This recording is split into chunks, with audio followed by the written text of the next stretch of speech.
সাদা কাগজে কলমে লিখে রাখতে পারেন। নবী জানায় দিছে হাত্তা ইয়াতি আমরুল্লাহ লা তাজুলু তাইফাতুম মিন উম্মতি, আমার উম্মতের একটা দল এমন থাকবে ইউজাহিরুনা আলাল হক, যারা হকের উপরে প্রতিষ্ঠিত থাকবে। তারা কখনো লা তাজালু, নড়চড় করবে না, এদিক যাবে না ওদিক যাবে না। আপনি মিরার মানুষের মতো হবে না যে রমজান মাস আসবে নামাজ পড়বেন, রমজান চলে যাবে নামাজ পড়বেন না, এরকম হবে না। বলে তারা হকের উপর থাকবে। বলে হাত্তা ইয়াতি আমরুল্লাহ, যতদিন না আল্লাহর হুকুম আসবে অর্থাৎ কিয়ামত হয়ে যাবে ততদিন পর্যন্ত একদল হকের উপর থাকবে।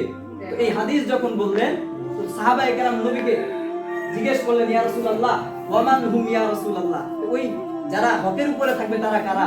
তো নবী জানায় দিয়েছে যে হাউলা বাইতুল আকসিল মুসলিমুন, বলে বাইতুল আকসার চারপাশের যে মুসলমানরা আছে কিয়ামত পর্যন্ত এই বাইতুল আকসাকে সংরক্ষিত করবে।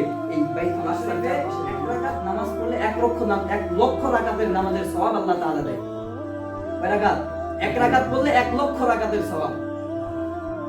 আমরা দেখতেছি এখন চলতেছে, গতকালকেও দেখলাম খবরে, ফিলিস্তিনে আল আকসা মসজিদের ফিলিস্তিনবাসীরা বড় নির্যাতিত হয়ে আছে।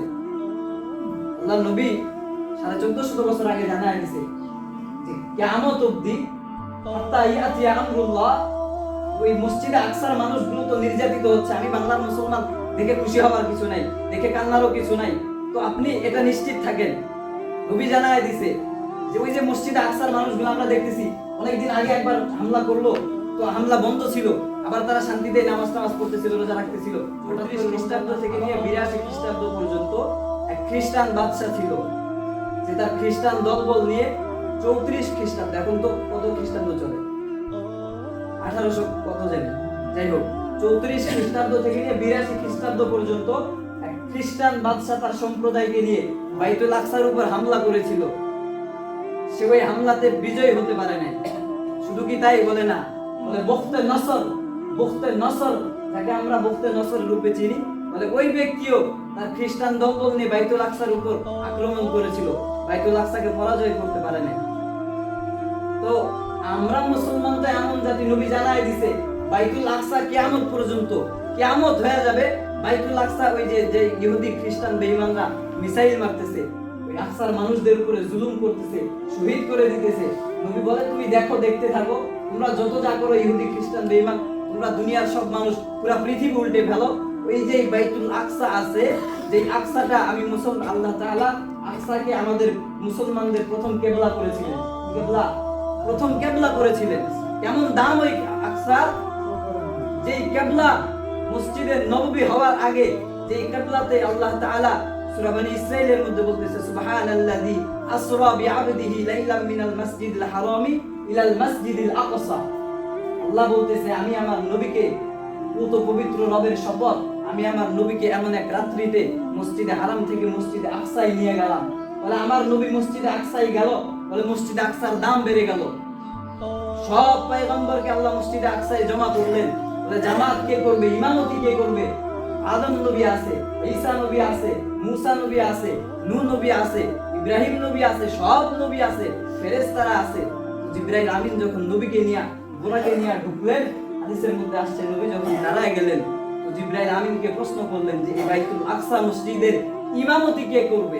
সব নবীরা তো হাজির, বাবা আদম আলাইহিস সালাম আছে, জাতির পিতা ইব্রাহিম আলাইহিস সালাম আছে, সব নবী আছে, সব ফেরেশতারা আছে, তো আজকে ইমামতি কে করবে? জিবরাইল আমিন তখন নবীকে বললেন আজকে এই বাইতুল আকসা সব নবী, সব ফেরেশতাদের ইমামতির দায়িত্ব আল্লাহ তাআলা আপনাকে দিয়েছে, ইমামতি করবেন আপনি। তো নবী ইমামতি করলেন, নবী বাইতুল আকসায় গেলেন, দাম বেড়ে গেল। নবী ইমামতি করলেন, বাইতুল আকসার দাম বেড়ে গেল। নবী হাদিসের মাধ্যমে জানায় দিলেন, বলে 70 জন নবীর কবর ওই হাউলাল আকসা, বলে বাইতুল আকসার চারপাশে 70 জন নবী, ইব্রাহিম আলাইহিস সালাতু ওয়াস সালামের কবর এবং হযরত মুসা আলাইহিস সালাতু ওয়াস সালামের কবর ওই বাইতুল আকসার চারপাশে আছে। উম্মতি ইউজাহিরুনা আলাল হাক্কি হাত্তা ইয়াতি আমরুল্লাহ। আমরা তো দেখতেছি খবরে, টেলিভিশনে প্রত্যেকদিন ধ্বংস হচ্ছে, প্রত্যেকদিন কাঁদতেছে, ইফতারির জন্য কান্দে, সেহরির জন্য কান্দে, আজান দেয় মুয়াজ্জিন, তো মুয়াজ্জিনের কণ্ঠটাও যেন কান্না বিজড়িত কণ্ঠে আজান দেয়।